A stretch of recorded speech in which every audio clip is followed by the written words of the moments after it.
And welcome back to The Factor Uncensored. The dark corners of the web have been using the tragedy in Uvalde to push an agenda. Users on the website 4chan have been posting pictures of a transgender woman, alleging that she was the actual shooter and was behind the violence in that school. That woman actually lives in Georgia. That's not the shooter. We're told it's a lie, but some people online took it and ran with it. My next guest is a transgender woman in Dallas. She says this isn't the first time transgenders have been targeted with lies. Now, Miko, obviously we've all seen the pictures of the supposed Uvalde shooter as a transgender. And information has been coming out alleging that the person, the shooter, the killer, is transgender. You're saying that's not true. Tell me about that.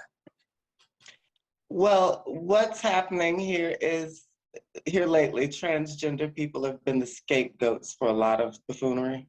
Mm-hmm. And what actually happened is, the past mass shootings that have happened have been, perpetrated by young white racist men against Black folks. Well, this one just happened to be done by a young Latino guy and in a predominantly Mexican area. And so this is a chance for the right-wing, conservatives to make this about a liberal issue.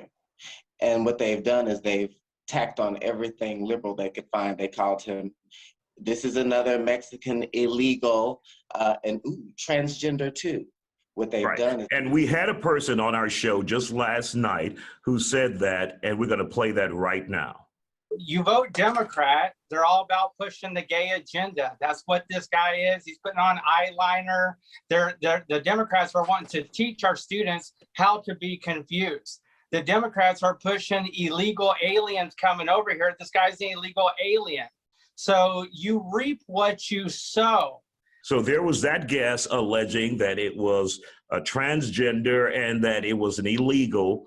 And of course, that was him saying it was the agenda of the Democrats who did that.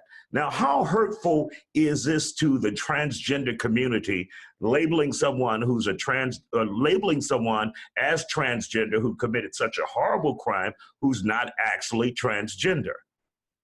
Well, first of all, to be clear, for those of you in the audience, this person, the pictures of the transgender woman they put up there, was not the shooter. This was someone who doesn't even live in Texas. This was a young lady who doesn't even live in Texas. So trolls on the internet, liberal, conservative trolls got on there and made this about a transgender thing.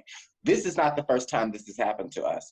There is, recently in New Jersey, they passed a law in jail systems where if you consider yourself transgender, you're now able to be housed in the female facility.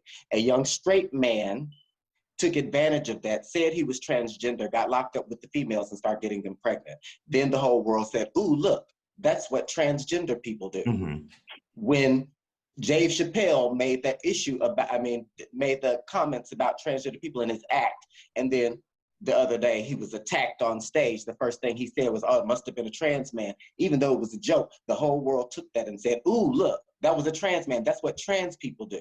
Mm-hmm. They take everything negative they can find about us and they blow it up because they feel like we're getting more rights than we should. They feel like we're getting more leeway than we should, mm-hmm. which is ridiculous because we live in a country where people are always fighting for their rights. Black folks, gay folks, Mexican folks, we always fighting for our rights. And it's like, we're not allowed to fight for our rights. We're not allowed to have rights. We're not allowed to exist. So the worst thing you can be is transgender. So that's what, and now mind you, all of this is to distract from the fact that this was a young 18-year-old boy who could neither buy tobacco, cigarettes, or alcohol, but was able to go purchase 2 automatic weapons to kill people, as were the rest of these young men. All of this saying he's transgender is to distract from that. So Miko Hicks, we want to thank you for joining us here on The Factor Uncensored and clearing up that misinformation.